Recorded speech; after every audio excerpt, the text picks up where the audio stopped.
Mä oon Lauri Järvenpää ja mä oon Greenstackin toinen perustaja. Me rakennetaan siis Suomeen sähkövarastoja tasapainottamaan kantaverkkoa. Me siis lähdettiin hakemaan tämmöistä kokonaisvaltaista toimittajaa ja osaajaa sähkövarastojen rakentamiseen ja päädyttiin sitten keskustelujen jälkeen valitsemaan Eltel. Ja kyseessä oli siis tämmöinen avaimet käteen toimitus 5/10 tyyppisestä sähkövarastosta. Se tosiaan toteutettiin lähestulkoon ennätysajassa, että elokuussa aloitettiin ja joulukuussa oltiin sitten jo sähköistetty.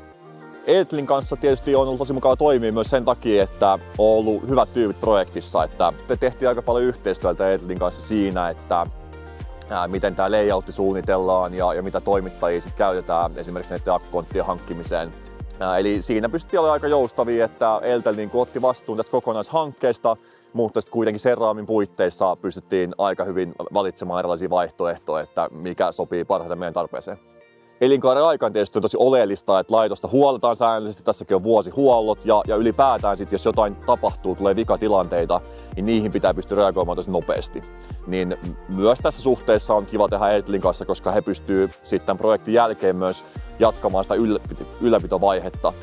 No pystyn tietysti Eltelin suosittelemaan tämmöisen projektin toteutukseen. En tietenkään siinä mielessä haluaisi suositella, että me haluttaisiin tehdä kovasti vaan itse ainoastaan Eltelin kanssa, mutta muilta osin kyllä ei ole huono sanottavaa. Ja tosiaan niin kuin puhuinkin tuossa, niin yhteistyö jatkuu tulevaisuudessakin jo seuraavia hankkeita on jo mietitty Eltelin kanssa.